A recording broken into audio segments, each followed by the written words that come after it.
Si je vous demande de trouver le point commun entre un aspirateur, le groupe de musique The Police et le paiement sans contact, il est possible que vous soyez un peu désemparé. Pourtant, il en existe bien un. Tous ont un rapport avec Philips. Dans l'esprit de beaucoup, Philips est une marque d'électroménager grand public. Mais en réalité, cette entreprise est tentaculaire, à tel point que vous avez forcément déjà été en contact avec la marque dans votre vie. L'entreprise est un géant incontournable, extrêmement solide. Pourtant, en 2022, tout bascule. Baisse de 4,9 milliards d'euros du résultat net par rapport à 2021, perte de 1,6 milliard d'euros, effondrement de l'action passant de 40 euros en 2020 à moins de 15 euros en 2022, tout ça suivi d'un plan de licenciement prévoyant en tout la suppression de 10 000 emplois. Mais le pire dans cette histoire, c'est qu'en réalité, les problèmes ne datent pas de 2022. Depuis le milieu des années 80, Philips traverse une série de transformations violentes qui menacent fortement son empire. Mais alors, que se passe-t-il? Comment ce géant européen a-t-il révolutionné autant de marchés, dont celui de l'audio grand public? Quelles décisions ont pu mettre autant en difficulté une boîte qui paraissait si dominante sur ces marchés? Et quel est l'avenir de Philips aujourd'hui? C'est ce dont on va discuter dans cette vidéo. Bienvenue dans l'histoire tourmentée d'un géant européen qui a conquis le monde, puis a sombré dans le chaos.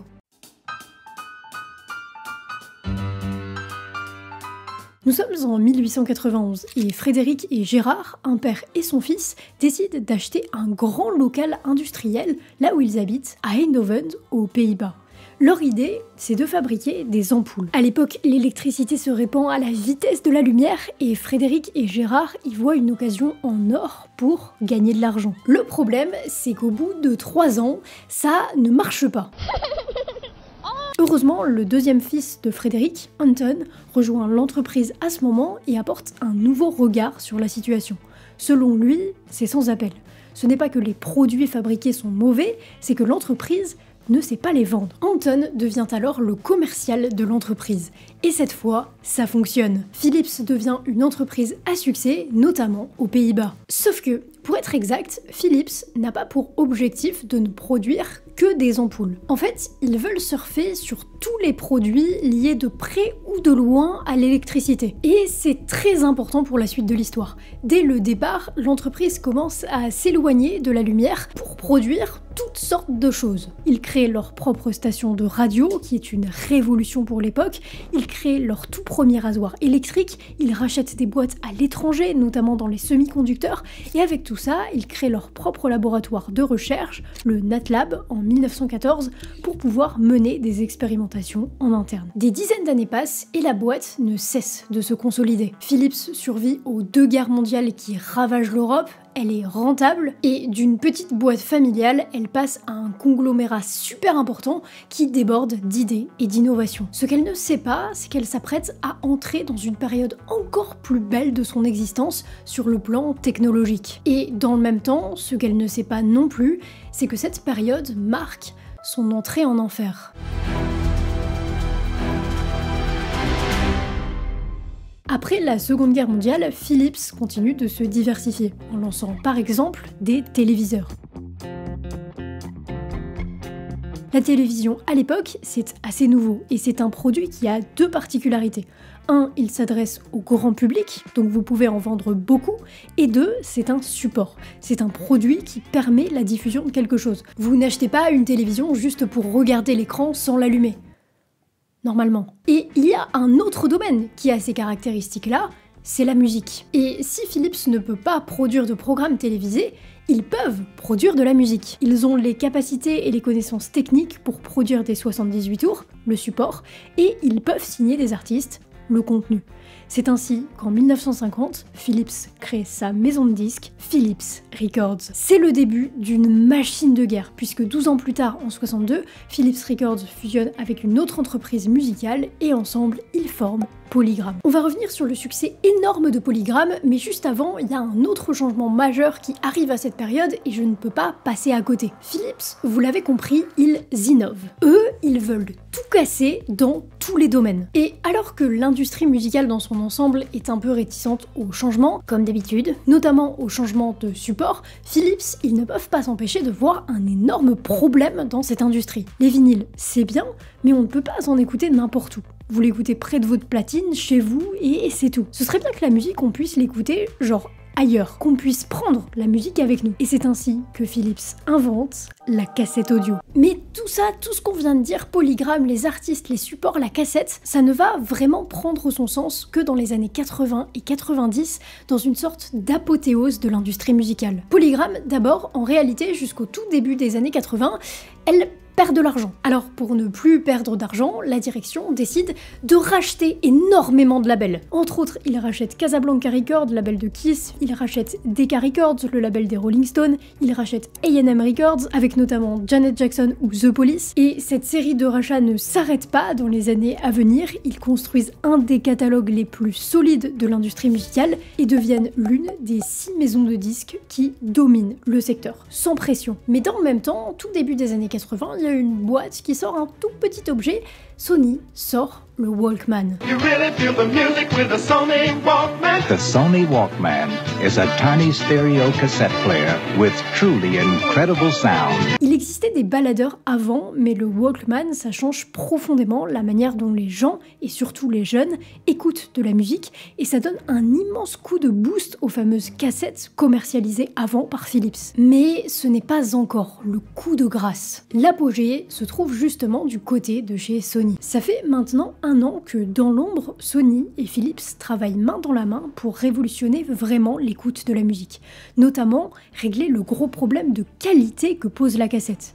Et enfin, ils arrivent à une technologie, le CD. With the laser audio disc, two of the biggest, Philips and Sony, have united to produce compatible hardware. On ne s'en rend plus compte aujourd'hui, mais à l'époque, le CD c'est une révolution, notamment sur le plan technique. Le CD est commercialisé dans le monde en 1983 et dans les 2 décennies qui suivent, ça devient le support dominant pour écouter de la musique. Là, dans le secteur de l'audio et de la musique, Philips est au sommet. En tout cas d'un point de vue innovation. Mais la marque n'a pas pour autant abandonné ses autres activités, et à ce moment de l'histoire, elle possède une dizaine d'autres divisions, entre autres l'éclairage, le petit électroménager, le gros électroménager, mais aussi les semi-conducteurs, la santé, les téléviseurs, l'informatique, et aucune d'entre elles ne représente une majorité du chiffre d'affaires. Et jusqu'ici, chez Philips, tout le monde a un peu fermé les yeux sur les décisions de diversification. La stratégie très scientifique de mettre la poussière sous le tapis. Sauf que le problème, c'est que ce n'est pas éternel. Et un jour, la poussière, elle ressort. Et au milieu des années 80, alors que, notamment aux yeux du grand public, avec le CD et la cassette, tout semble aller pour le mieux, une crise sans précédent va venir ébranler Philips.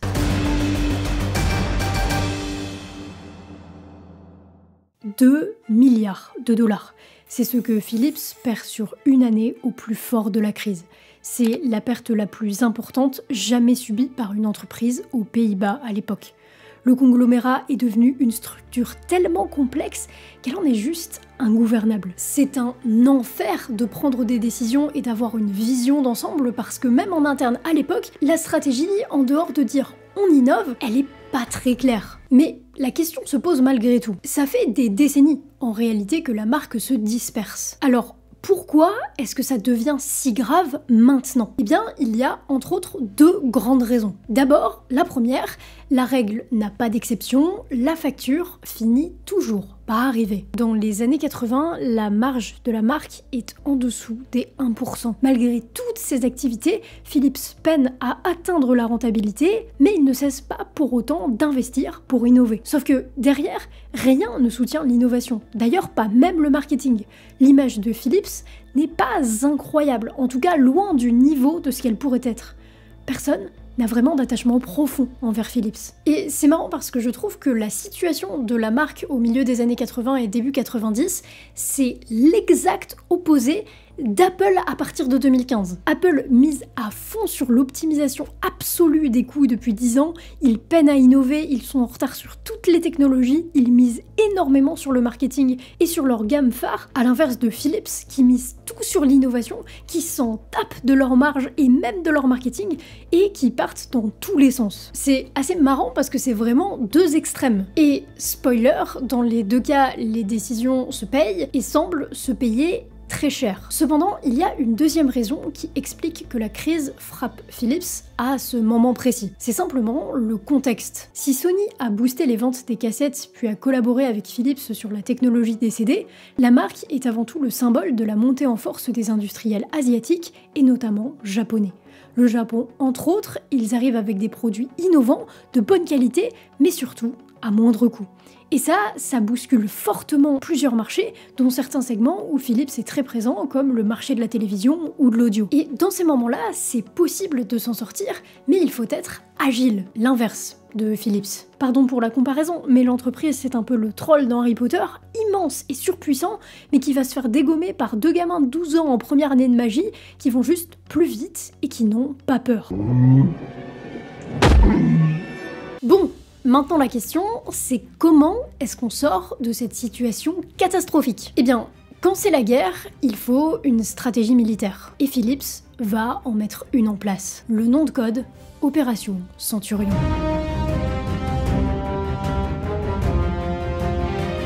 En 1990, John Timmer est nommé PDG et se voit attribuer la lourde mission de sortir le navire de la tornade. La première action, c'est de réduire les coûts, et donc malheureusement, plan de licenciement. En 5 ans, c'est entre 40 et 50 000 personnes qui seront licenciées, ce qui est sans nul doute très difficile sur le moment, mais ce qui est considéré aujourd'hui comme une décision cruciale, faisant partie des décisions qui a sauvé l'entreprise de la faillite. Ensuite, c'est le moment de se séparer de certaines activités. En 91, l'entreprise se sépare notamment de toute la partie informatique de ses divisions qui n'a jamais réellement marché. Et les efforts de John Timmer payent. Dès le début des années 90, Philips retrouve la rentabilité. Ce n'était pas gagné, mais Timmer l'a fait. Et en 96, il quitte son poste de PDG pour céder sa place à Cor Boonstra, censé terminer le travail commencé par son prédécesseur. Sauf que Cor Boonstra, il va aller beaucoup plus loin. D'abord, il transfère le siège social de la marque de Eindhoven à Amsterdam en 1997. Ça peut paraître anodin et pourtant c'est une décision assez controversée étant donné que le siège a toujours été à Eindhoven. Cependant, ça a le mérite de marquer clairement un nouveau chapitre. Et dans ce nouveau chapitre qui s'annonce, le mot d'ordre, c'est vendre. On fait place nette. C'est ainsi qu'en 98, Philips se sépare de Polygram, vendu à Universal Music. En 2011, l'entreprise se dégage de la télévision. En 2014, elle vend une partie de ses filiales audio à Gibson. Toute la division lumière est renommée Signify et sera vendue petit à petit. Et le coup fatal, c'est en 2021, quand Philips cède toute sa division de petits électroménagers à un fonds d'investissement. Alors évidemment, on voit toujours aujourd'hui des produits Philips dans les magasins, que ce soit en électroménager, dans les télévisions, les ampoules, etc. Mais ce n'est qu'un droit de licence. La fabrication n'est plus assurée par Philips du tout. Mais donc, là, ils ont tout vendu. Ils se sont séparés de tout leur cœur de métier. La question légitime est donc, que font-ils aujourd'hui ? Eh bien, il y a quelque chose que je ne vous ai pas dit. Dès les années 1910, Philips commence à développer des technologies liées à la santé, notamment les tubes à rayons X. C'est une des divisions qu'ils ont gardées avec plus ou moins d'implication de leur part durant toutes ces années. Dans les années 2010, le tournant est clair. Philips ne veut plus vendre autre chose que des produits de santé destinés au grand public, mais aussi aux professionnels comme les hôpitaux. Pour la première fois de son histoire, la marque, qui a quand même plus de 100 ans, a choisi un domaine et semble vouloir s'y tenir. Et c'est un gros risque qui paie puisque, par exemple, en bourse, leur cours réagit positivement aux différentes annonces, qu'il s'agisse de ventes d'entreprises dans des domaines non stratégiques ou d'achat d'entreprises dans le domaine de la santé. Jusqu'à ce que... De toute façon, vous vous souvenez de l'intro, vous savez que l'histoire ne s'arrête pas là. Il va y avoir un scandale sanitaire. We've heard from a lot of you impacted by the massive recall of CPAP machines made by Philips. Philips is recalling millions of CPAP machines that could potentially cause cancer.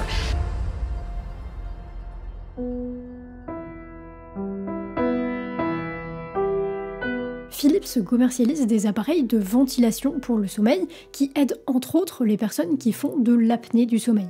À l'intérieur de ces appareils se trouve une mousse et le problème c'est qu'à partir de 2020, les utilisateurs commencent à signaler des problèmes liés à ces technologies.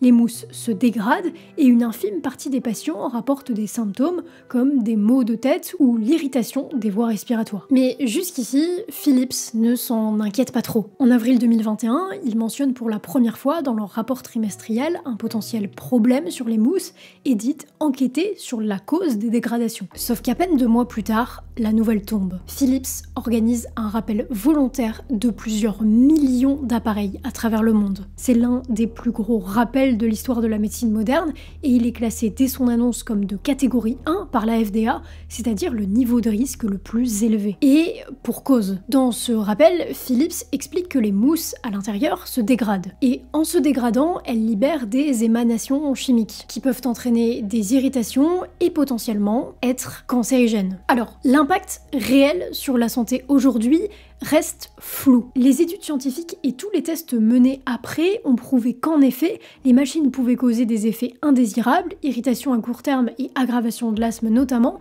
mais en ce qui concerne les cancers, pour l'instant et heureusement, personne n'a déterminé un excès de cancer chez les personnes utilisant ces appareils. Cependant, les retombées pour Philips vont être terrible. D'abord, d'un point de vue juridique et financier. Philips est évidemment en procès de partout, notamment en France, où ils sont attaqués en justice pour tromperie aggravée, mise en danger de la vie d'autrui, non-déclaration d'incidents graves aux autorités et mise sur le marché de dispositifs non conformes. S'ajoutent à ça des plaintes pour homicide involontaire sur le cas des patients où il y a des doutes, mais pour l'instant, comme il n'y a aucun lien de causalité, ce chef d'accusation n'est pas celui qui a le plus de chances d'aboutir. Aux États-Unis, en avril 2024, soit 3 ans après le début du rappel, Philips accepte un accord de 1,1 milliard de dollars avec les tribunaux pour clore la plupart des recours collectifs, mais ça n'enlève en rien toutes les procédures individuelles à leur encontre. Côté financier, cette affaire se chiffre en milliards. Parce qu'au-delà de l'accord avec les États-Unis, Philips doit gérer le rappel des produits, mais aussi la fabrication de produits fiables pour remplacer gratuitement les produits défectueux. Tout ça, ça amène aux résultats dont je vous parlais en début de vidéo, c'est-à-dire des pertes nettes en 2022, 2023 et 2024, d'autant que la vente de tout appareil de sommeil aux États-Unis leur est interdite jusqu'à nouvel ordre. Évidemment, conséquence de ces pertes, nouvelle vague de licenciements, environ 10 000 emplois, et c'est pas fini. Vous pensez que ça ne peut pas être pire? Ça peut toujours être pire dans la vie. On en a déjà parlé dans une vidéo, mais ce qui compte dans ces cas-là, c'est un petit peu bizarre à dire, mais au-delà de vos actions, c'est ce que vous allez dire. Ce qui restera dans l'histoire, c'est surtout la manière dont vous allez communiquer sur les problèmes et la responsabilité que vous prenez ou non dans l'histoire. En bref, la gestion de crise au sens médiatique du terme. C'est pas catastrophique, mais c'est très loin d'être brillant. Officiellement pourtant, ça paraît super courageux. Ils ont fait un rappel volontaire de plusieurs millions de produits, officiellement toujours à cause d'un risque. Pas d'un danger réel, d'un risque. Sauf que des emails ont fuité, indiquant que dès 2018, un de leurs fournisseurs leur aurait envoyé un mail d'alerte et que Philips n'aurait juste pas réagi. Encore une fois, c'était pas un mail disant clairement « il y a un problème, faites quelque chose », c'était visiblement plus des mails disant « les gars, potentiellement, vous commercialisez un appareil où potentiellement il y a tel problème, voici ce qu'on vous conseille de faire ». Mais Philips les aurait ignorés. Et au sein de la crise, de telles révélations, qu'elles soient avérées ou non, c'est terrible. Aujourd'hui, la position de Philips, c'est bien évidemment de s'excuser. We are deeply sorry. We're sorry. Mais l'entreprise nie fermement toute accusation de négligence intentionnelle.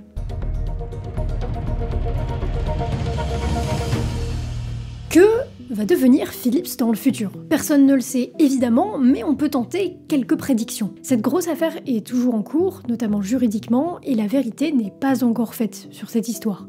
Pour le moment, Philips est financièrement toujours en perte, même s'il se porte mieux en bourse et semble avoir regagné la confiance des investisseurs. C'est un avis personnel et ce n'est pas un conseil en investissement, mais personnellement, je pense que ça va aller. Même en ayant eu une gestion du scandale assez moyenne, ils ont quand même essayé de faire les actions nécessaires auprès de tous les acteurs. Bon, ça c'est le minimum, je pense, mais surtout, ça reste une de leurs divisions santé parmi tant d'autres. Cependant, pour nuancer ce discours, il y a un article très intéressant de David Scherf, un fondateur de plusieurs boîtes dans le domaine de la santé, qui a cofondé une entreprise qu'il a revendue à Philips dans des conditions assez mauvaises par ailleurs.